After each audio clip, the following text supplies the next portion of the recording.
Selamat siang teman-teman. Assalamualaikum warahmatullahi wabarakatuh. Salam sehat. Hari ini kita kembali dalam fokus Grab Discussion Harian Jogja bersama Satgas Penanganan COVID. Siang ini kita bersama dua narasumber. Yang pertama ini Kepala Bidang Pencegahan dan Pengendalian Penyakit Dinas Kesehatan DIY sekaligus juru bicara pemerintah DIY untuk penanganan COVID, Dr. Hewan Berti Murtiningsih MKes. Yang kedua dosen Fakultas Kedokteran UKDW Dr. Teguh Christian Perdamaian MPH. Nah, kebetulan Dr. Teguh ini masih belum masuk karena ada acara yang belum selesai. Untuk kesempatan pertama nanti mungkin Ibu Berti dulu, kita akan mengangkat tema pada siang ini, apakah pandemi COVID ini menjadi endemi ini. Kemarin ada, jadi pandemi ini sudah berlangsung sekitar 1 tahun lebih ya, sejak Maret 2020, tapi sampai sekarang statusnya sepertinya belum turun. Pandemi COVID ini masih berlangsung dengan tingkat penularan yang juga belum turun, akan muncul varian-varian baru. Nah, kita akan mendiskusikan apa sih pandemi, kemudian apa sih endemi dan turunannya, termasuk situasi terbaru yang ada di DIY. Nah, untuk kesempatan pertama, Ibu Berti mungkin nanti akan bisa menjelaskan secara panjang lebar ya, secara mendalam tentang situasi COVID di DIY, termasuk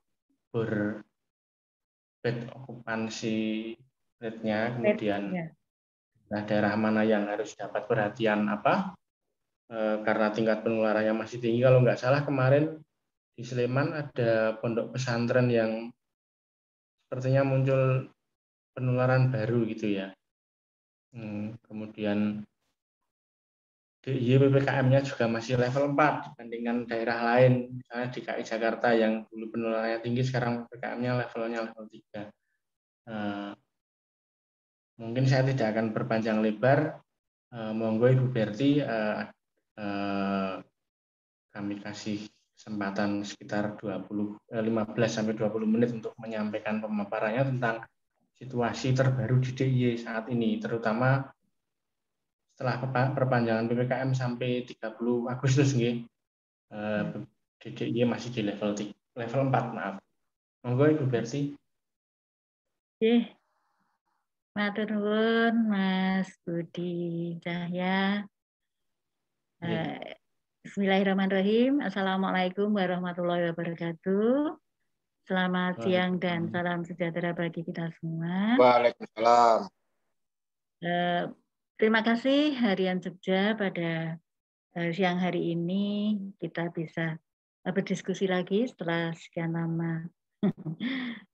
Dan kesempatan ini mungkin akan kami sampaikan juga nanti sesuai permintaan tentang situasi pandemi pada beberapa waktu terakhir ini. Berikut juga nanti harapan kita bisa lebih banyak berdiskusi dan mendapat masukan dari teman-teman semuanya.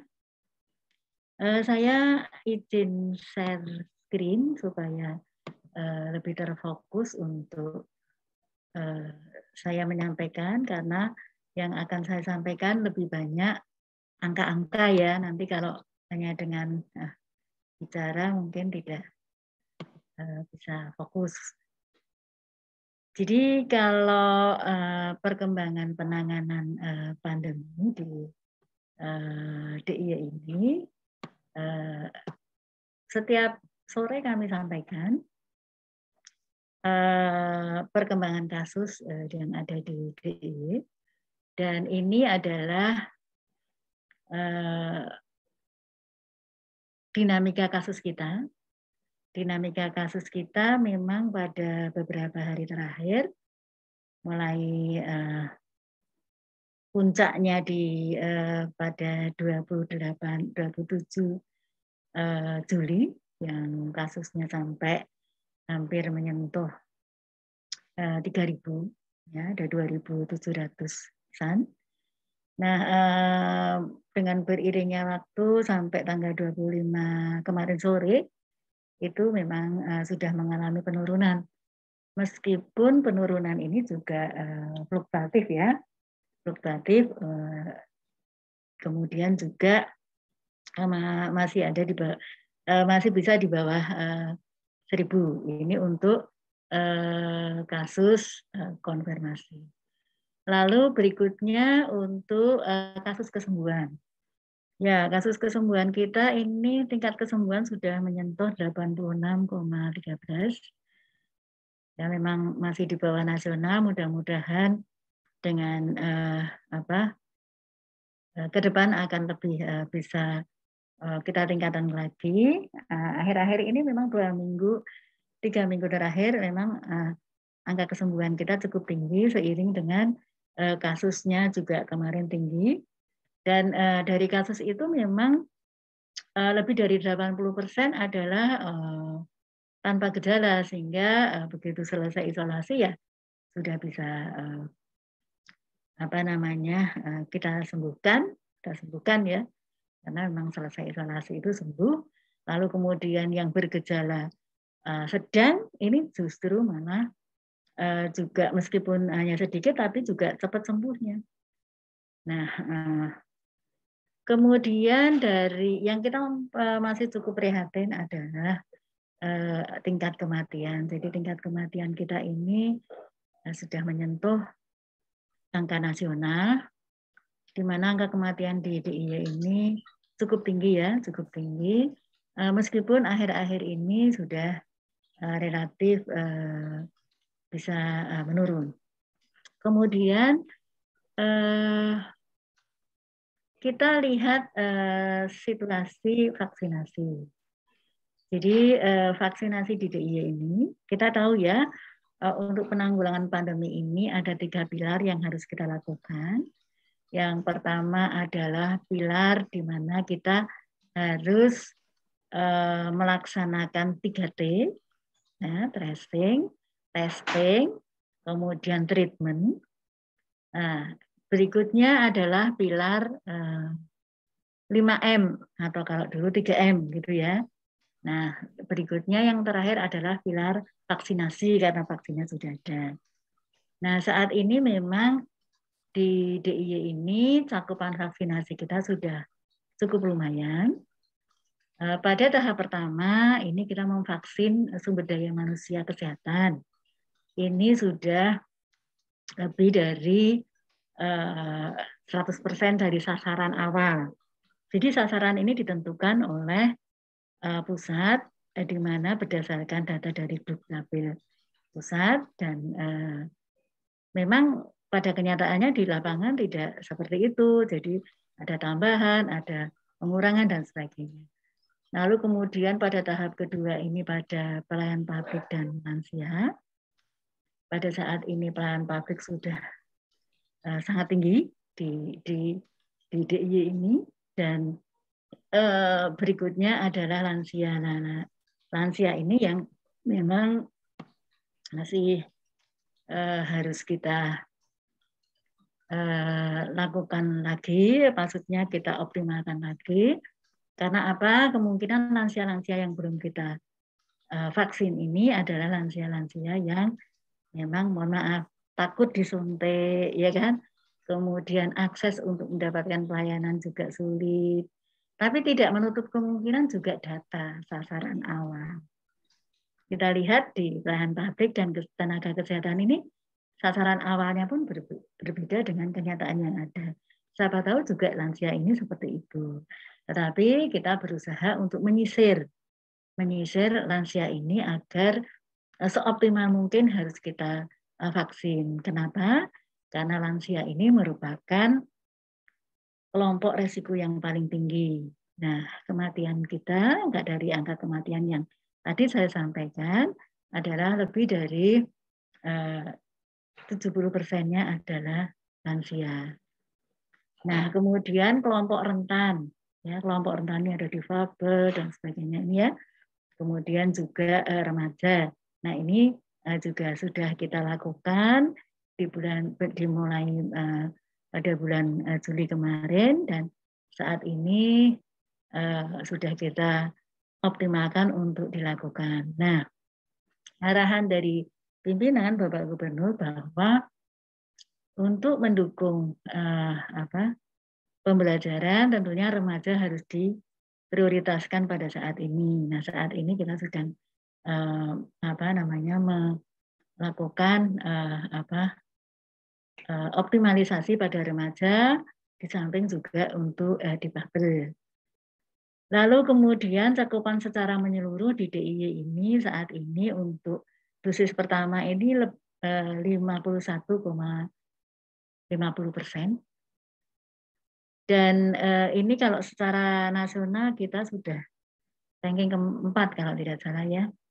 Kemudian yang dosis kedua 21%. Kenapa panjang? Karena memang rentang untuk vaksinasi itu ada yang pendek, ada yang panjang. Kebetulan di DIY ini mendapatkan AstraZeneca yang banyak kemarin, sehingga rentangnya bisa sampai 3 bulan. Terakhir kita melakukan booster untuk tenaga kesehatan dengan vaksin Moderna, dan ini saat ini sudah hampir separuh dari tenaga kesehatan sudah kita suntik booster untuk dosis ketiga ini. Memang ini kita lakukan secara bertahap, tidak bersama-sama, karena tentunya kita harus bergiliran ya, dan dimulai dari para nakes yang ada di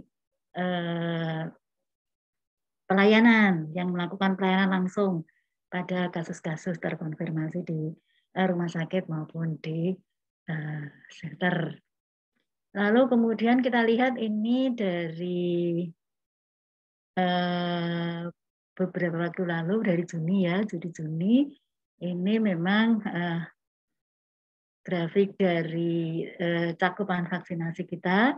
Jadi beberapa waktu yang lalu, 1 bulan terakhir ini, Bapak Gubernur menginstruksikan kepada kita semua untuk melakukan percepatan vaksinasi. Minimal bisa 20.000 sasaran per hari. Nah, ini di minggu terakhir ini, 1 minggu terakhir, kita sudah sampai, sudah memenuhi target itu 21.000 per hari. Nah, kita melaksanakan vaksinasi ini tidak kemudian hanya di pelayanan kesehatan, tapi kita mendapatkan banyak bantuan dari pihak lain, artinya ada komunitas, ada instansi, ada perkumpulan dan sebagainya yang menyelenggarakan vaksinasi, lalu kami dari Dinas Kesehatan yang menyiapkan vaksinnya. Nah, ini ternyata ini bisa mengoptimalkan pelaksanaan vaksinasi di DIY. Kalau jumlah vaksinatornya di DIY ini sudah lebih dari hampir 2.000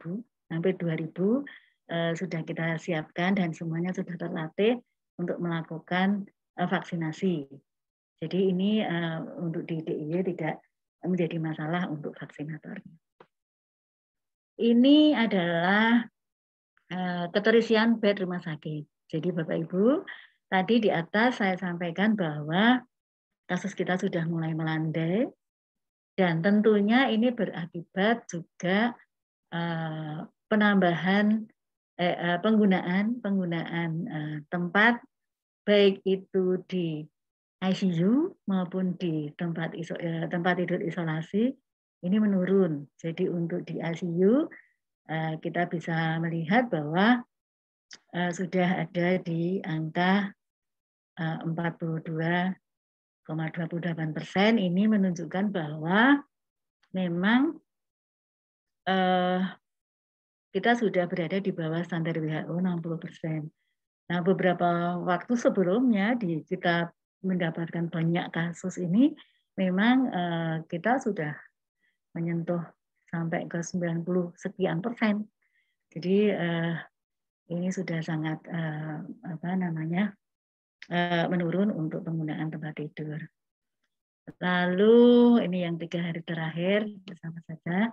Lalu kemudian tadi saya sampaikan selain itu kita harus meningkatkan upaya testing. Nah, Bapak Ibu, memang jumlah testing kita saat ini kalau sesuai dengan standar WHO itu kan hanya 3.800-an per minggu. Nah, saat ini kita itu per hari saja sudah lebih dari itu. Artinya sebetulnya sudah sesuai standar. Hanya memang kalau kita lihat positif rate kita itu masih tinggi. Berarti apa? Berarti memang masih banyak terjadi penularan di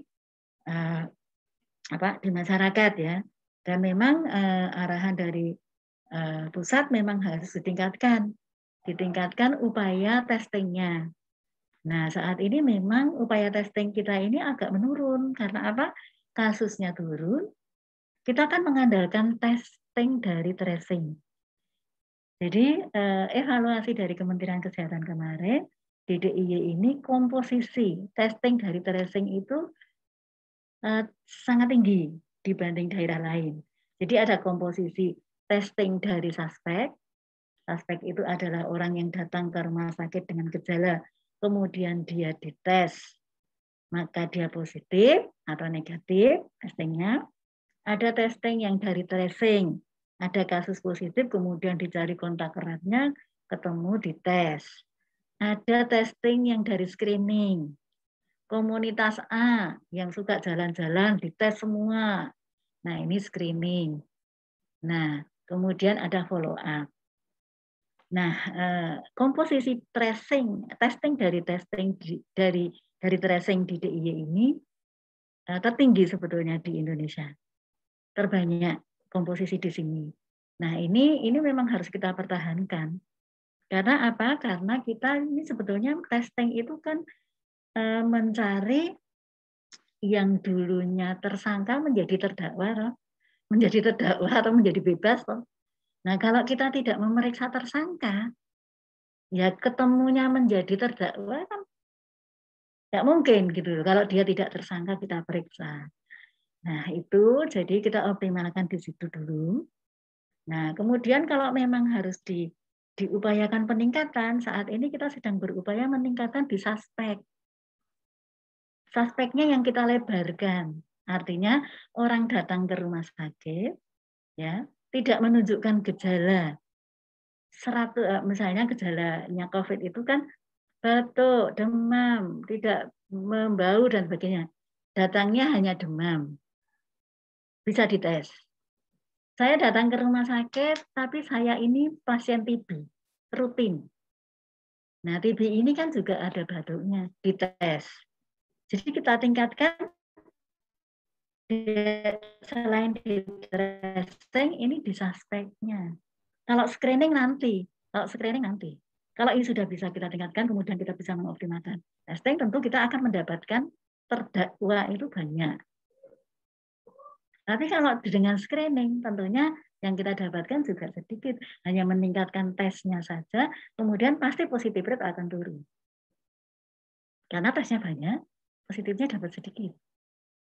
Jadi ini yang sedang kita upayakan untuk meningkatkan testing, bagaimana peningkatan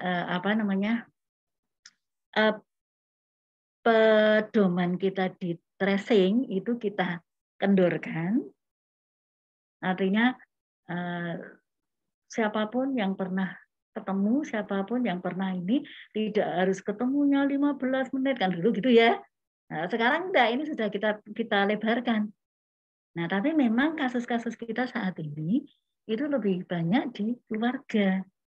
Misalnya satu keluarga, satu positif. Ya kan? Bapaknya mungkin dapat dari mana karena dia yang cari nafkah. Sampai rumah dia positif. Di tracing. Ya toh? Nah, yang di tracing kan satu keluarga sama yang ketemu bapaknya di luar. Satu keluarga ketemu ada 2 positif, misalnya anaknya 2. Anaknya itu tidak kemana-mana karena belajar online. Karena PPKM tidak boleh keluar rumah. Istrinya juga tidak boleh keluar rumah. Siapa lagi yang di tracing? habis kan.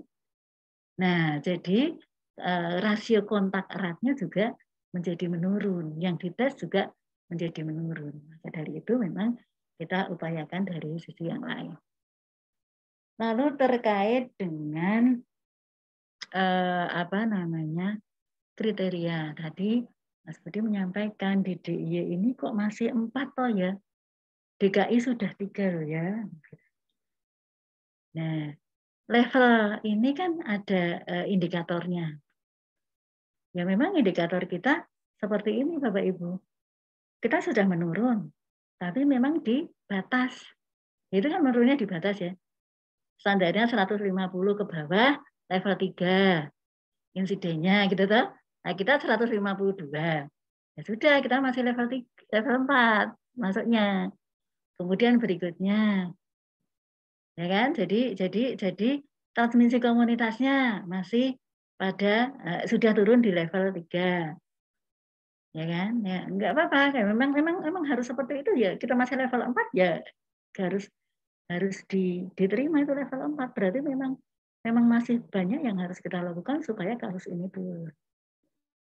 Kemudian ini kita lihat juga indikator berikutnya. Tadi bornya sudah turun. Sebetulnya kan bor kita ini sudah di level 1. Tapi kan komponen yang lain, indikator yang lain masih ada di level yang di atas. Jadi seperti itu. Lalu kemudian Bapak Ibu saya sampaikan bahwa tadi 3 pilar. Si 3T kita sudah lakukan optimal. Bahkan shelter-shelter terpusat sudah ada. Penggunaan shelter terpusat saat ini masih di bawah 50%. Ya kan? Sudah disediakan tapi tidak digunakan. Nah, ini kan perlu upaya. Nah, kemudian juga tadi vaksinasi sudah, kemudian pilar berikutnya adalah pilar 5M. Nah, selama terjadi pandemi ini, kami sudah melakukan telesurvei Bapak Ibu, dan saat ini sudah memasuki telesurvei ke-6. Yang kita lakukan survei seperti apa? Dari survei kita ini memang survei perilaku masyarakat terhadap COVID ini memang terjadi perbaikan, penerapan 3M. Terjadi perbaikan. Meskipun demikian, masyarakat masih menilai dirinya tidak rentan terhadap bahaya COVID. Aku tuh nggak apa-apa. Aku tuh masih muda. Badanku itu kuat. Kan gitu. Terus kemudian begini, memakai maskernya. Ya, yang penting kan aku pakai masker begitu keluar itu masker tuh sekarang seperti helm. Misalnya ya. Atau seperti kalau saya seperti tas kerja gitu ya. Mau keluar ya sudah bawa tas kerja pakai masker. Sementara sebetulnya di rumah, nah, saya berinteraksi dengan, misalnya ada asisten yang keluar masuk rumah. Nah ini yang jadi filosofi menggunakan masker, filosofi kenapa kita harus jaga jarak. Ini yang belum optimal. Jadi meskipun dari penggunaan masker ini naik, tapi bagaimana tata cara menggunakan, bagaimana cara menggunakan masker yang baik, apa dikalungkan atau gimana, itu juga masih menjadi masalah. Kemudian cuci tangan. Saat ini juga kita juga melakukan indikator ini yang kita pantau dari survei ini yang sudah menurun ini. Sudah. Kalau awal-awal mungkin masih sekep ya. Menurun gitu ya. Ya, kemudian, nah ini hasil kita perkembangan dari survei Bapak Ibu, kalau bisa kita lihat di sini bahwa ternyata memang indikator-indikator yang kita lakukan survei ini juga sebetulnya bagus. Sekarang coba kita lihat di vaksinasi. Minat untuk vaksinasi ini sangat tinggi. Dan ini juga bisa ditunjukkan bahwa kalau kita membuat link untuk pendaftaran vaksinasi itu nggak sampai 1 hari sudah penuh. Ini minat. Dan, nah memang beberapa waktu lalu ada kendala ketersediaan vaksin, tapi saat ini sudah lancar. Jadi ini juga sangat mendukung kita sehingga pencapaian untuk vaksinasi ini juga apa namanya sudah bagus. Nah, ya ini tadi yang saya sampaikan. Kita menyediakan di tempat-tempat isolasi terpusat. Tapi memang minatnya ini isolasi mandiri di rumah. Nah, ini kan tentunya peran serta kita selalu kan. Jadi kalau kita hanya menyediakan bed rumah sakit ditingkatkan terus, kemudian melakukan testing sebanyak-banyaknya. Tapi kalau hal ini yang di hulu ini tidak kita optimalkan pelaksanaannya lebih baik, kita sosialisasikan lebih baik, tentunya juga menjadi masalah kita. Mungkin itu Bapak Ibu yang bisa saya sampaikan. Mudah-mudahan ini nanti menjadi bahan diskusi kita. Mohon maaf Pak Budi kalau ada hal yang kurang berkenan, nanti bisa kita tambahkan di dalam diskusi. Terima kasih. Wassalamualaikum warahmatullahi wabarakatuh. Waalaikumsalam warahmatullahi wabarakatuh. Terima kasih Ibu Berti atas pemaparan yang cukup lengkap ya tentang situasi terbaru DIY.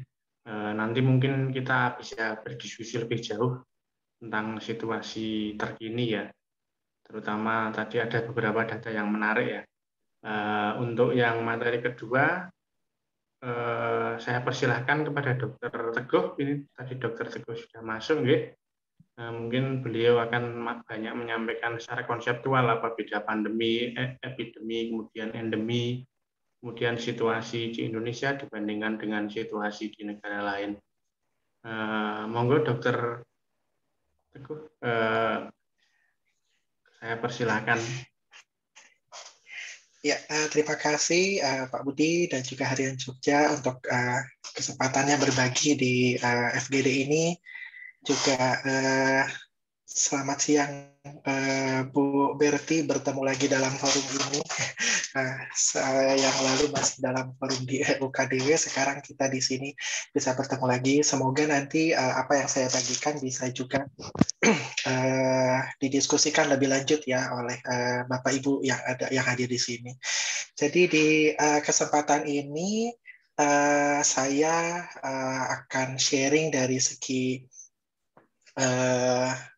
konsep dan juga bagaimana gambaran garis besar situasi dibandingkan dengan negara lain gitu ya. Karena banyak yang membandingkan kok di negara lain udah seperti ini, Indonesia kok masih belum gitu ya. Nah, kita akan lihat dengan topiknya kan berharap di sini kapankah pandemi COVID-19 menjadi endemi. Nah, ini sebenarnya topiknya sudah lumayan topik yang topik yang pesimis sebenarnya ya. Kan harapannya kapankah pandemi COVID-19 berhenti gitu. Tapi dengan dari pandemi menjadi endemi ini sudah agak pesimis bahwa kita itu tuh bisa mencapai kasus yang sangat-sangat kecil seperti SARS ataupun flu burung yang sudah lama.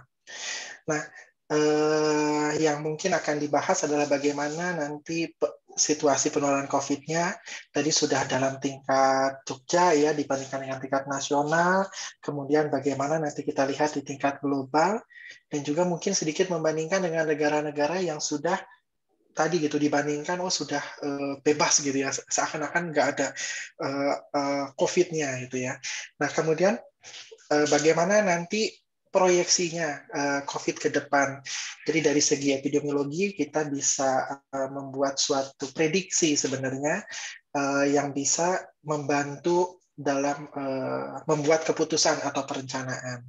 Nah saat ini proyeksinya, kalau dulu di awal-awal proyeksinya terkait dengan virus COVID benar-benar baru karena kita nggak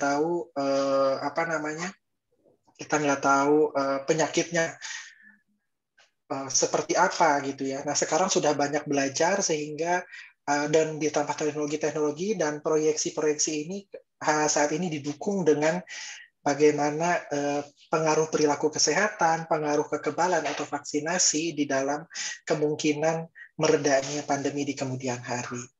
Nah, ini saya diminta juga oleh panitia secara mendasarnya Apa sih maksudnya epidemi, endemi, dan pandemi ya?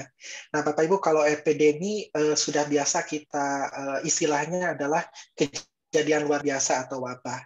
Epidemi ini bisa dalam tingkat lokal, bisa dalam tingkat regional, wilayah, bisa juga dalam tingkat nasional. Ya, nah ketika epidemi atau wabah ini melintasi antar negara dan bisa tidak ada jumlah minimumnya gitu ya, pokoknya melintasi antar negara, pemimpin negara terutama nanti dari WHO ataupun pemimpin kesehatan WHO wilayah itu akan menentukan apakah ini pandemi atau tidak, nanti juga terkait dengan pengaruh politis gitu.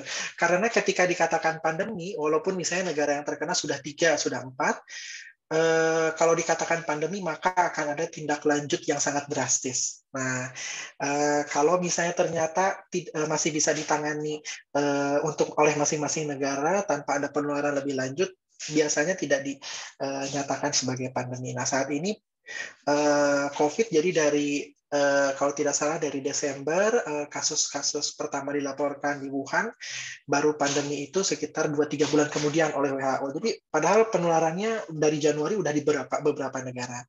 Nah, jadi pandemi itu ada 2 aspek ya, ada aspek aspek penularan antar negara, tapi juga dipengaruhi oleh kepentingan politis.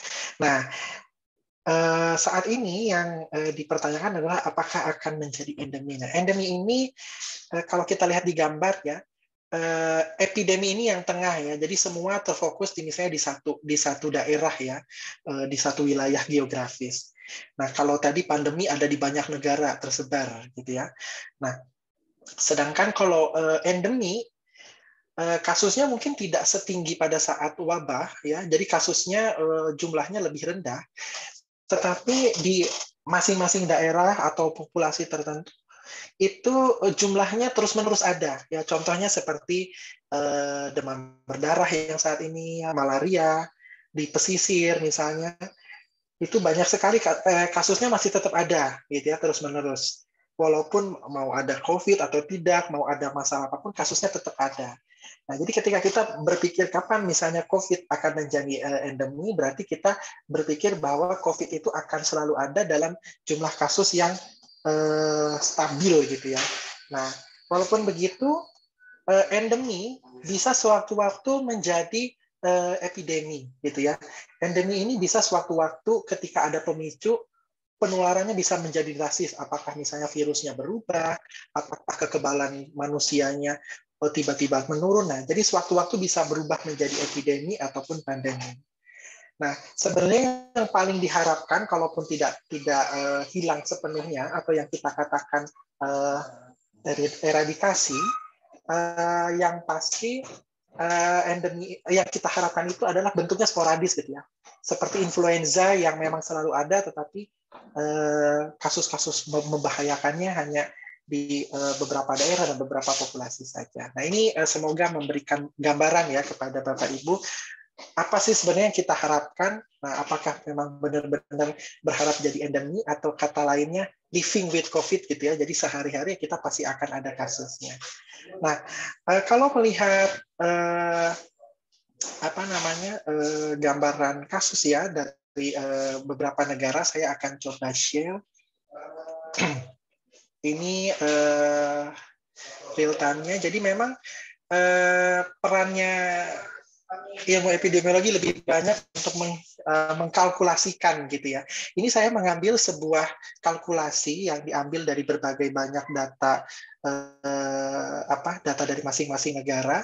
Ini kalkulasi ini dilakukan oleh epidemiolog dari University of Washington Amerika.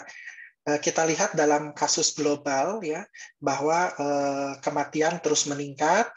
Nah, saat ini nih September 21 ya, September 21, Agustus 26, mohon maaf, hampir masuk ke September. Nah, di sini ada suatu proyeksi dengan 3 situasi, 3 skenario. Proyeksi terburuk worst adalah jika sesudah vaksinasi orang yang vaksin langsung aktivitasnya drastis kembali ke semula seperti pra-pandemi. Nah, jadi malah itu adalah worst scenario. Artinya di sini disarankan bahwa setelah vaksin tetap masih perlu dilakukan protokol-protokol kesehatan ya 5M dan 3T. Kemudian proyeksi yang saat ini yang normal yang kalau kelihatan warnanya agak ungu ya. Ini memang kalau kita terus-menerus menggelontorkan vaksin dengan mobilisasi atau mobilisasi yang tetap perlahan-lahan, jadi nggak drastis berubah, protokol kesehatan tetap dijaga, nah, dia tetap akan naik tapi dengan steady ya. Nah, kalau protokol kesehatannya benar-benar sangat ditegakkan, yaitu penggunaan masker hingga 95% ya. Nah, ini yang warna hijau dia seperti ini. Kenapa kok grafiknya terus-menerus naik? Ini adalah grafik kumulatif. Jadi kalau kumulatif terus akan menaik. Nah, bagaimana kalau yang hariannya? Ini tadi gambarannya kalau di dunia. Seperti ini, saat ini naik turun ya. Naik ini kemarin karena memang ada kasus Delta varian di beberapa negara kemudian meningkat termasuk Indonesia, bahkan negara-negara maju seperti Amerika Serikat dan Inggris pun meningkat kasus Deltanya. Nah, kalau memang ternyata habis vaksin langsung berapapun dosis vaksinnya langsung dilepas seperti pra-pandemi, maka akan ada prediksi kematian yang akan meningkat pada bulan-bulan Oktober, November seperti ini di seluruh dunia. Nah, bagaimana cara mencegahnya? Di sini kita harapkan vaksinasi tetap dilakukan, tetapi protokol kesehatan tetap harus dijaga. Dan bagaimana caranya supaya lebih turun lagi? Terutama di sini adalah penggunaan masker dan jaga jarak yang benar-benar diaplikasikan. Ya, tadi dari Dr. Berti disampaikan ada kepatuhan yang memang naik turun ya, jaga jarak sempat 70, 60. Nah, kemarin karena PPKM jadi 80 lagi. Nah, kalau kita bisa pertahankan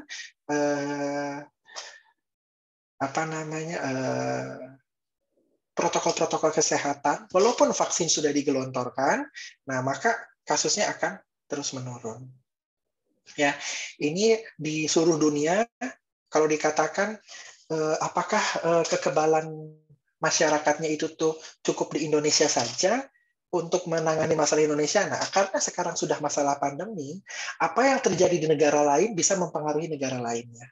Sehingga kalau kita katakan coverage vaksin, Indonesia misalnya sudah mulai mencapai 50%, 60% gitu ya. Kemudian bentar lagi 80%, 90% mencapai herd immunity katanya. Nah, bagaimana dengan dunia? Bagaimana dengan daerah lain? Bagaimana dengan negara tetangga? Nah, semuanya juga harus punya kecepatan yang sama. Karena ketika mereka tidak punya kecepatan yang sama, maka lebih kemungkinan tinggi timbul varian-varian baru virus yang membahayakan, sehingga nanti bisa jadi ada lagi lonjakan-lonjakan.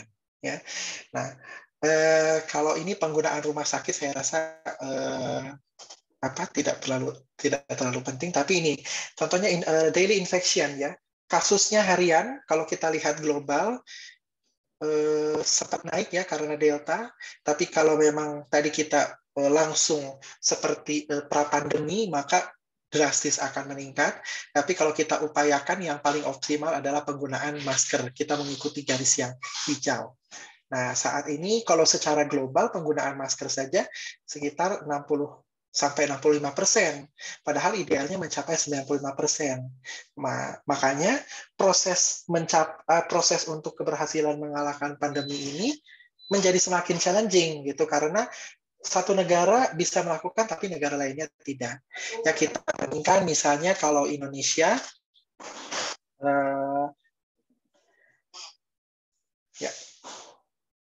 kalau Indonesia terutama kasus-kasus meningkat ya di bulan-bulan Juli kemarin oleh karena ada varian Delta, dan kita juga bisa melihat ini ya sudah menurun, dan dia bisa meningkat tadi kalau pemerintah misalnya langsung membebaskan seperti pra-pandemi, maka dia akan meningkat kembali. Nah, kemudian kita lihat mass kios di Indonesia secara umum ini masih sekitar 78% ya. Nah, kita bandingkan dengan negara yang sudah maju. Negara yang sudah maju yang saya lihat sebagai contoh yang paling baik adalah Swedia. Swedia dari awal dia tidak ada lockdown, kasusnya konsisten tinggi. Nah, komitmennya yang bagus, vaksinasi dan segala macam ditambah dengan dana ya, tentunya berbeda juga situasinya dengan Indonesia, membuat grafiknya ini sudah datar gitu ya, sudah hampir mendatar kasus kematiannya. Kasus kematiannya juga kalaupun worst case semua orang tidak patuh, paling naiknya dikit-dikit sampai Desember. Coverage vaksinnya sudah di atas 75% ya, dengan kasus-kasus memang paling ini akan 6.000, tetapi rumah sakitnya memang mampu. Nah, itulah yang membuat orang-orang tuh jadi sirik. Wah, kalau negara maju seperti itu ya memang situasi faktor-faktornya sendiri yang berbeda. Kemampuan negara-negara maju dengan kita Indonesia juga yang berbeda, sehingga pencapaiannya pun menjadi berbeda. Ya. Oke. Kita akan kembali lagi. Jadi setelah kita melihat bagaimana ini situasi dari global, nasional dibandingkan dengan negara-negara lain, tentunya kita bisa lebih melihat lagi sebenarnya situasi Indonesia ini tuh seperti apa sih? Kita boleh nggak sih membanding-bandingkan dengan negara lain? Nah, bagaimana nih ke depannya? Apakah pandemi ini mau berapa lama? Atau endemi ini mau sampai kapan? Apakah bisa menjadi sporadis, artinya kasusnya kecil-kecil dan bisa ditangani seperti influenza gitu ya, walaupun meningkat tetapi masih bisa ditangani. Bahkan pertanyaan yang lebih krusial lagi, kapan bisa eradikasi atau eliminasi? Kapan virusnya benar-benar musnah dari muka bumi? Nah, kita lihat ini tidak bisa benar-benar tidak bisa diperkirakan. Proyeksi yang tadi saya sampaikan itu pun ada banyak ada istilahnya garis keraguan-raguannya gitu ya, di mana dia tetap bisa naik, bisa turun, bisa tetap menetap, tergantung dari faktor-faktornya, terutama bagaimana nanti virusnya akan berubah atau akan semakin ganas atau tidak, apakah vaksinnya berhasil, karena sekarang yang masih diteliti apakah vaksinnya bisa bertahan berapa lama itu masih belum tahu, karena rata-rata vaksin baru diberikan dalam beberapa bulan terakhir saja. Kemudian bagaimana lingkungannya, sosioekonomi, sistem kesehatan, infrastruktur kesehatan baik lokal maupun global. Contohnya sekarang sedang bekerja keras, tahu-tahunya Haiti diguncang gempa, maka negara-negara Amerika pun semakin hati-hati. Walaupun tadinya udah longgar, tapi semakin meningkat lagi kewaspadaannya. Begitu juga dengan Indonesia. Ketika ada daerah-daerahnya juga yang mengalami bencana, maka proses untuk mengalahkan si pandemi ini juga akan semakin challenging. Sehingga berlanjut kalau pandemi mau berakhir gitu ya, atau mencapai endemi, apakah perilaku sehatnya bisa longgar? Nah, jangan salah bahwa penyakit pernafasan ataupun yang menyebabkan pandemi itu tidak hanya SARS-CoV. Ketika SARS-CoV menurun, masih mungkin ada penyakit influenza atau penyakit coronavirus yang baru mungkin, atau penyakit-penyakit lain banyak sekali yang masih mungkin bisa menyebabkan pandemi. Sehingga perilaku kesehatan 5M bukan berarti bisa dilonggarkan. Menurut saya pribadi, mencuci tangan sudah jelas itu sangat penting ya, menjaga jarak, kemudian membatasi aktivitas. Nah, itu memang masih krusial selama pandemi ini masih berlangsung. Ketika nanti sudah mulai beranjak kasusnya menjadi sangat jauh sedikit dan stabil dalam beberapa tahun, nah tetap mencuci tangan itu tetap perlu dilakukan, memakai masker pada situasi-situasi risiko tinggi tetap diperlukan. Nah, menjauhi kerumunan yang pasti ketika ada risiko-risiko tinggi gitu ya, seperti ya di rumah sakit atau di daerah aktivitas-aktivitas yang berisiko tinggi untuk terjadinya penularan. Bagaimana dengan testing, tracing, dan treatment? Memang ini yang berubah adalah nanti bentuknya dan intensitasnya. Ketika nanti sudah mulai berkurang, testing, tracing, dan treatment ini akan berubah menjadi surveillance. Ya, jadi surveillance itu dilakukan secara berkala untuk melihat apakah nanti ada peningkatan kasus. Sehingga ketika kasusnya meningkat harus di-contain, harus ditahan supaya tidak menyebar luas, gitu ya. Itu terutama ketika pandemi sudah mulai menurun, maka dilanjutkan 3T-nya itu dengan surveillance. Nah, masih banyak pertanyaan-pertanyaan yang belum terjawab, sehingga prediksi atau proyeksi pun masih bisa berubah sewaktu-waktu, seperti apakah virus SARS-CoV ini bisa berevolusi. Kemarin sudah jadi Delta, kita nggak tahu lagi akan jadi seperti apa. Kemudian bagaimana efektivitas vaksin sekarang, bisakah jangka panjang, atau sementara ini cuma jangka pendek aja, sampai-sampai tadi kan tenaga kesehatan harus di booster gitu ya, karena tenaga kesehatan risiko tinggi. Dari kebijakan dan sistemnya, seberapa mampu? Tadi disampaikan Dr. Berti bahwa shelter sudah tersedia. Nah, berarti sekarang tinggal masalah masyarakatnya yang mau dirawat di shelter misalnya. Kemudian bagaimana ketahanan wilayahnya? Kalau misalnya ada permasalahan yang mengguncang sosioekonomi selain dari coronavirus. Nah, itu yang menjadi dinamika. Sehingga kalaupun kita buat proyeksi kapan gitu ya dihitung tadi, tetap aja masih mungkin berubah seketika, gitu ya. Secara umum seperti itu, Pak Budi. Nanti mungkin kalau ada tanya jawab bisa saya berbagi dalam tanya jawab. Terima kasih untuk kesempatannya. Ya, terima kasih pemaparannya Pak Teguh ya, pemaparan yang cukup lengkap ya, memberikan pemahaman apa perbedaan pandemi, kemudian epidemi, endemi, termasuk variabel-variabel yang menentukan prediksi penyakit ini ke depan gitu ya, dan perbandingannya dengan negara lain. Nah, mungkin nanti kalau ada pertanyaan dari hadirin bisa raise hand atau menulis di kolom chat. Sebelum ada pertanyaan dari teman-teman, saya ada pertanyaan untuk Dr. Berti maupun Dr. Teguh ya. Ini tadi saya melihat pemaparan Dr. Berti ada yang menarik. Justru ketika pemakaian masker dan menjaga jarak, kesadaran masyarakatnya cukup tinggi, tapi cuci tangannya tidak begitu tinggi itu tadi ya. Kalau tidak salah dari pemapar, terutama di DIY ya, berdasarkan telesurvei yang disampaikan Dr. Berti. Nah, mungkin ini apa ya yang menyebabkan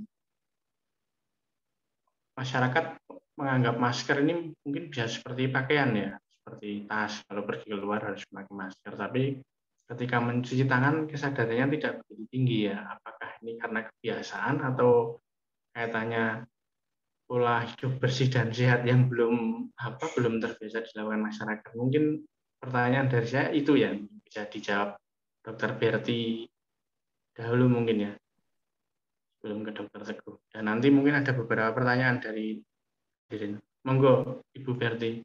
Ya, Mas Budi. Memang tadi di dari survei kita menunjukkan bahwa ternyata cuci tangan ini masih belum bisa optimal kita dapatkan yang dilakukan di masyarakat. Saya bisa menganalogkan dengan kasus DBD, Bapak Ibu ya. Kita lihat demam berdarah ini dulu menjadi KLB di Indonesia, di DIY. Pada tahun kalau tidak salah 1989 itu kasusnya sangat tinggi. Lalu kemudian dan itu waktu itu penyakit DBD itu penyakit baru juga kayak COVID ini. Gitu ya dokter Teguh orang lahir masih. Karena saya waktu itu kena, saya masih SMA. Nah, begitu saya kerja di dinas kesehatan, saya lihat data mulai dari itu. Jadi seperti yang disampaikan Dr. Teguh tadi, saat ini yang terjadi adalah surveillance DBD. Ini jalan. Jadi saya itu setiap mingguan ini sudah ada report dari masing-masing kabupaten kota berapa kasusnya, lalu yang meninggal berapa kan gitu. Kemudian siklusnya seperti apa? Oh ternyata DBD itu 5 tahunan. Nah merubah perilaku masyarakat supaya tidak terjadi DBD. Nah, apa? PSN kan? Sampai sekarang PSN itu bagaimana? Ya, program sudah dibuat, ada yang namanya Jumante dulu, mantau jentik gitu ya. Kemudian yang terakhir ini program apa? Girit, satu rumah satu Jumante. Ya tidak bisa optimal, artinya tidak bisa, karena merubah perilaku ini memang tidak mudah ya, dan saya nggak tahu juga ahli perubahan perilaku ini mungkin seperti apa. Nah, ini memang perlu perubahan perilaku ini memang perlu harus terus selalu diingatkan, dan pelan-pelan memang harus kita. Kalau menurut saya memang perubahan perilaku itu memang sulit ya, tetapi pasti bisa kita lakukan secara optimal. Nanti bagaimana caranya? Kalau kita lihat memang pada awal-awal pandemi itu di mana-mana di depan rumah, di depan toko ada tempat cuci tangan ya. Tapi ya tempat cuci tangan saja. Kalau mau masuk situ ya nggak cuci tangan. Tempatnya cuci tangan ada, kan gitu. Nah, ini saat ini tempat itu sudah karena sudah menjadi, karena hanya embernya sudah sobek-sobek gitu ya, sudah tidak diganti lagi, dan karena memang tidak pernah dipakai, akhirnya nggak ada. Nah, ini juga menjadi perhatian kita, bagaimana upaya-upaya ini tentunya harus kita secara pelan-pelan berubah perilaku ini dengan berbagai macam sosialisasi, edukasi, dan sebagainya. Itu mungkin dari saya, Pak Budi. Monggo Teguh menyambung Dr. Kardi. Ya, melengkapi dari Dr. Berti. Jadi kalau dikatakan, kalau saya mungkin kita perlu memisahkan ya. Kesadaran itu adalah sebenarnya sikap atau awareness dari seseorang. Nah, cuci tangan itu adalah perilakunya. Nah, dari awareness menjadi perilaku itu memang banyak sekali faktor yang mempengaruhi ya. Tadi disampaikan juga apakah available fasilitasnya gitu ya. Kalau di awal-awal pandemi sangat sulit untuk jadi perilaku karena maskernya juga susah, untuk cuci tangan juga masih belum banyak yang alat yang murah seperti itu, yang portable. Nah, kalau saat ini ketersediaan alat sudah banyak. Nah, apa sih kira-kira yang mempengaruhi perilaku nih dari sikap? Nah, kita bisa lihat juga dari bagaimana persepsi orangnya menghadapi melihat kasusnya ini gitu. Oh, apakah dia merasa terancam atau enggak? Oh, ternyata saya datang mau makan ke restoran, ternyata restoran di situ sepi. Ya udah deh, nggak usah cuci tangan, orang cuma saya doang yang datang, nah gitu. Jadi itu juga menjadi salah satu faktor yang mempengaruhi secara individual. Sehingga kalau kita lihat, kadang cuci tangan berkurang itu bukan berarti perilakunya juga yang jadi jelek. Ya memang sekarang kita tidak banyak keluar rumah gitu ya, sehingga cuci tangan di tempat luar, di luar dari rumah pun akan menjadi berkurang gitu. Nah, cuci tangan setelah berkontak dengan orang lain akan berkurang karena memang kita nggak banyak kontak dengan orang-orang eksternal. Kita kontak dengan orang-orang yang di rumah, mungkin yang dipercaya, yang nggak kemana-mana. Jadi belum tentu kita lihat cuci tangan itu sendiri kalau menurun hal yang buruk, karena memang itu berkorelasi dengan kasusnya juga yang banyak, sehingga PPKM atau jaga jarak dan mobilisasi menurun. Nah, tapi yang kita lihat tadi faktor-faktornya berbagai macam. Jadi bagaimana, apakah dia masih ngerasa rentan atau tidak, ya, availability alat-alatnya apakah ada atau tidak, gitu. Sehingga faktor lingkungannya juga, misalnya dia, wah tetangga saya juga, saya sih yakin dengan cuci tangan protokol kesehatan harus dilakukan. Nah, tapi bahkan bukan tetangga, Pak RT-nya juga sama kayak gitu ya. Bahkan tokoh masyarakatnya yang lokal yang menjadi contoh atau kadernya mungkin tidak optimal sehingga menjadi contoh yang kurang baik, padahal dia merasa wah pemerintah udah ngasih tahu, saya juga aware bahwa itu adalah hal yang baik. Ya, jadi itu dari sikap ke perilaku jauh lebih banyak faktor-faktor yang mempengaruhi. Saya rasa kalaupun menurun, kita perhatikan bisa jadi ada hubungannya dengan kasus atau PPKM, oleh karena PPKM sehingga tidak banyak interaksi dengan eksternal. Nah, itu mungkin Pak Budi yang bisa saya tambahkan. Ya, terima kasih penjelasannya. Jadi memang ada banyak faktornya yang menyebabkan mungkin tingkat kesadaran masyarakat untuk mencuci tangan ini masih belum setinggi memakai masker, dan juga mengubah perilaku ini butuh waktu yang tidak sebentar, mungkin seperti itu ya. Kemudian ini ada 2 pertanyaan ya. Satu pertanyaan ini mungkin bisa dijawab oleh Bu Berti ya, dari Ibu Asih ini tentang kendala percepatan vaksinasi di DIY. Apa sih kendalanya? Karena memang beberapa hari terakhir ini kan sering banyak link-link vaksinasi ya, tapi kalau diklik ternyata sudah penuh. Nah, ini sebenarnya kendalanya apa ya, Bu Berti ya? Mungkin bisa dijawab. Ya, baik Pak Budi. Jadi untuk vaksinasi terutama di DIY ya, ini sebenarnya kan vaksinasi ini dilakukan dengan berbagai faktor ya, pendukung ya. Yang utama adalah logistiknya. Kalau logistiknya ini, logistik dari pusat ini datangnya tidak makbiuk ya. Misalnya seminggu sekali datang 100.000 dosis, tidak seperti itu Bapak Ibu. Seminggu itu kami bisa terima vaksin itu 3-4 kali dari Bio Farma Bandung, dan sampai di Jogja itu pasti tengah malam, karena dari Bandung ke Jogja kan ya. Jadi kita tengah malam itu mesti kerja, ngitungin vaksin satu-satu, nerima dan sebagainya. Nah, ini logistik ya, logistik. Nah, ini kita juga yang sangat kita utamakan adalah logistiknya. Tadi saya sampaikan, kalau tenaga vaksinator kita siap. Itu anak buahnya Dokter Teguh itu banyak yang kita pakai untuk melaksanakan vaksinasi. Jadi kita punya banyak fakultas kedokteran gitu ya Dokter Teguh ya. Jadi punya banyak tenaga sebetulnya, tidak masalah. Tapi logistik, kemudian sarana prasarana yang lain, tempatnya, nah kemudian organisingnya ini juga dibutuhkan. Nah, sehingga kita tidak serta-merta kemudian ayo sekarang kita melakukan vaksinasi banyak sekali.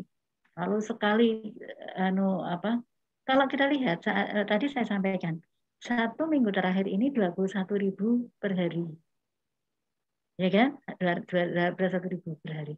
Sebetulnya kalau lihat vaksinator kita yang vaksinatornya 2.000-an itu sudah 5 kalinya itu bisa. Bisa per hari 5 kalinya itu. Tetapi vaksinnya bagaimana? Tempatnya di mana? Lalu kemudian, nah ini yang lain ya. Nah, itu kemudian kok kenapa ya kok ngelihat link-link itu yang dibuat itu penuh. Jadi saat ini kita sebetulnya kita vaksinasi ini kan ada 2 jalur.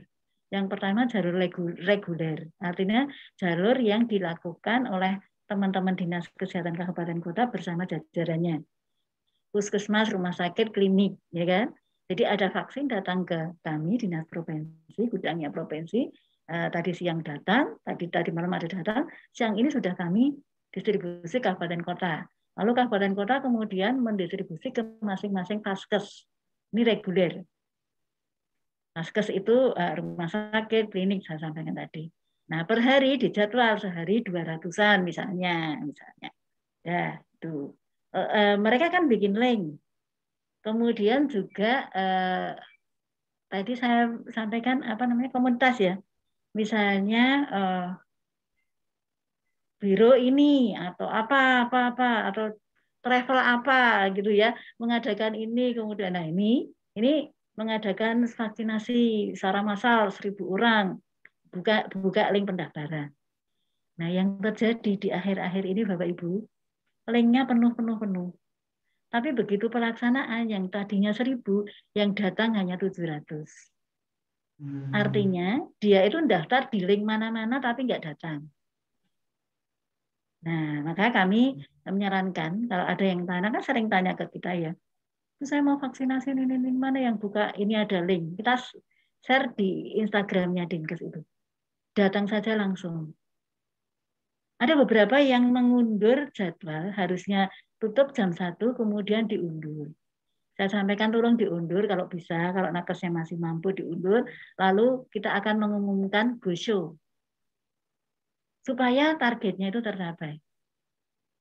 Jadi seperti itu, link-link itu juga belum tentu dia itu di situ sudah penuh, tapi pada pelaksanaannya memang masih ada. Itu yang saya sampaikan supaya teman-teman juga bisa ini. Jadi link-link itu juga belum tentu kalau penuh itu benar-benar penuh. Monggo silakan. Dan saat ini sudah semakin banyak karena apa? Vaksin yang datang di DIY ini saat ini tidak hanya untuk reguler tadi. Jadi ada TNI Polri yang diberikan. Jadi di situ sudah ada suratnya. Sekian ribu dosis untuk X, sekian ribu dosis untuk Y, untuk dinas kesehatan sekian. Jadi kita tinggal menunggu dia diambil. Nah ini ada jalur-jalur tertentu yang dari kementerian sana itu sudah menetapkan targetnya dan vaksin. Mungkin itu yang pertama. Terus. Berarti masyarakat bisa datang ke lokasi bisa ya datang misalnya. langsung, bisa datang langsung ke lokasi. Nah, saat ini kami memang menyarankan pada yang komunitas yang membuat link-link itu, yang menyelenggarakan vaksinasi itu, untuk menaruh nomor kontak. Nah, sudah ada beberapa kan, yang bisa dikontak langsung selain yang pendaftaran. Sehingga nanti bisa dicarikan info pada saat pelaksanaan, misalnya hari ini dilaksanakan. Kemarin saya daftar sudah tutup. Bisakah saya sekarang datang? Ada kontak personnya kan di situ. Nah, itu bisa ditanyakan di situ. Nanti saya yakin kalau apalagi kalau cuma 1-2 karena vaksin itu kan misalnya untuk 1.000 orang. Saya kasih 100 dosis 100 vial kan. 1 vial isinya 10. Itu bisa dipakai lebih dari itu. Jadi kadang-kadang hanya terpakai 90 vial. Jadi lebih dari kuota itu tidak masalah. Gitu. Yeah. Terima kasih informasinya. Mungkin ini sangat berguna ya bagi yang masyarakat yang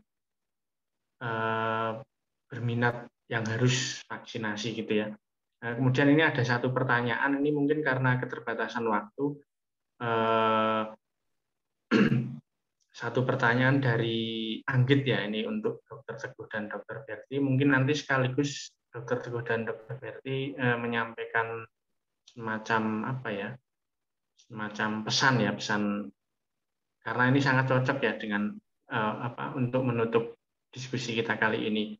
Jadi dari penjelasan Dr. Teguh dan Dr. Berti, situasi ke depan ini kan belum pasti ya. Jadi pertama mungkin apa sih yang harus kita lakukan gitu ya, menghadapi situasi yang belum pasti, belum bisa diprediksi kapan ini pandemi akan berakhir.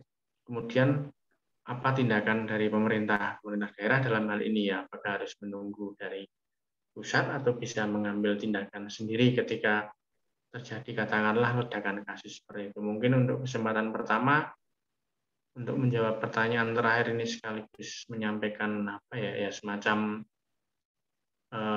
kesimpulan seperti itu ya, Dr. Teguh, monggo. Kemudian nanti Dr. Berti. Ya, terima kasih. Kalau kita katakan mungkin di sini dalam skenario ternyata ada varian baru lagi yang membuat lebih meningkat, kemudian tidak mempan dengan vaksin seperti itu ya, nanti seperti apa. Nah, kalau yang ingin saya sampaikan sebenarnya ketika kita sudah memegang kunci utama pencegahan penularannya dengan baik, berbagai macam bentuk, bahkan kalaupun bukan corona ya, tadi penyakit apapun yang lain itu yang penularannya mirip dengan corona, itu bisa dicegah ataupun dikendalikan ketika mulai ada peningkatan kemudian dikendalikan. Nah, upaya pemerintah yang sekarang sudah dilakukan kan ada testing, tracing, dan treatment. Dari situ tuh sebenarnya sudah mirip dengan surveillance. Sehingga ketika ada kasus-kasus yang ini kok udah mulai meningkat ya. Nah, bisa dicegah jangan sampai menjadi lonjakan gitu. Kemudian melihat dari faktor-faktor sekitar juga. Contohnya kita mulai bersiap-siap ketika India meningkat, kita juga bersiap-siap bahwa Indonesia mungkin juga akan serupa atau misalnya mengalami hal yang sama. Walau kita belum tahu itu terjadi atau tidak, tapi kita mungkin untuk mengalami hal yang sama, sehingga pemerintah pun bersiap-siap, gitu ya. Nah, kalau yang saya lihat memang kalau untuk penanganannya, apakah lokal harus langsung atau tidak, gitu ya, langsung menangani atau tidak. Malah sebenarnya kalau pemerintah itu kan, apalagi lokal, itu dalam konteks kebijakan. Kalau misalnya masyarakat nanti sambil mengamati, kemudian kasusnya ada banyak, kita melihat bahwa ada kemungkinan peningkatan kasus, itu nggak perlu disuruh sama pemerintah, ya, tetapi itu sudah secara sadar untuk lebih menurunkan mobilisasi, gitu ya, menurunkan aktivitas-aktivitas yang akan banyak berisiko, terlepas nanti dari kasus penyebabnya, apakah ada varian-varian baru lagi. Nah, jadi nanti pemerintah akan pasti ada porsinya untuk membuat suatu kebijakan yang lebih besar. Misalnya mau ada PPKM lagi kah, atau pembatasan-pembatasan lainnya. Nah, tidak perlu menunggu ketika memang sudah dari informasi-informasi berita, wah ini kita sudah ada kemungkinan untuk peningkatan kasus atau lonjakan kasus di daerah lain. Nah, kita sebenarnya sebaiknya tetap terus bersiap-siap. Nah, sehingga ya nanti mungkin Dokter Berti akan menyampaikan sebenarnya nanti jalurnya, komandonya kalau khusus untuk COVID seperti apa, gitu ya. Karena kalau memang untuk KLB secara umum kan lokal nggak usah nungguin pusat, gitu ya. Tapi kalau COVID mungkin ada nanti jalur tertentu yang jalur komando khusus yang bisa disampaikan oleh Dokter Berti. Nah, yang dilakukan pemerintah saat ini yang saya rasa sudah diupayakan sangat baik adalah dengan vaksinasi, gitu ya. Terlepas dari vaksinasi itu sekarang masih dalam proses penelitian efektivitasnya seperti apa, tapi itu adalah salah satu cara kita untuk mengkonten, ya, menutup jalur penularan.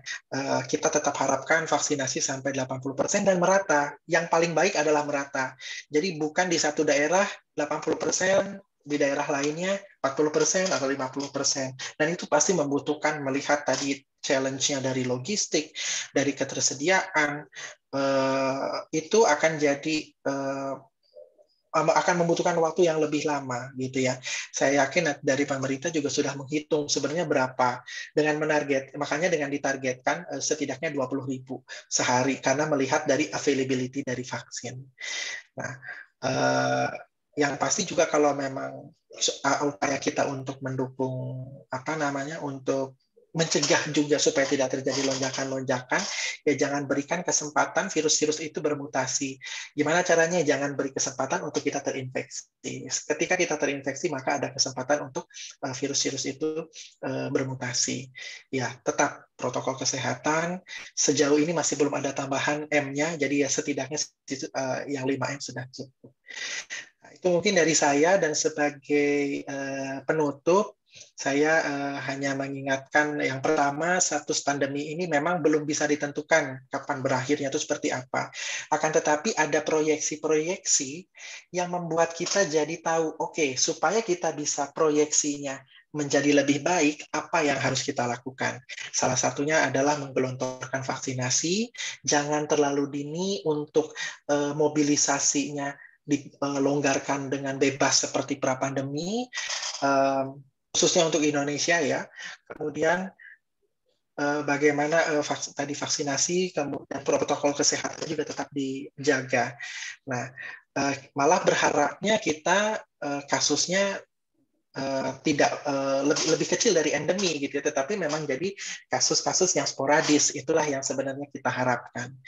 Nah, di pesan utamanya tetap perilaku kesehatan tidak dilonggarkan, karena itu tetap bisa mencegah tidak hanya SARS-CoV, tetapi juga penyakit-penyakit saluran pernafasan yang berpotensi untuk menjadi pandemi di kemudian hari, selama memang kita melakukannya dalam situasi dengan risiko tinggi.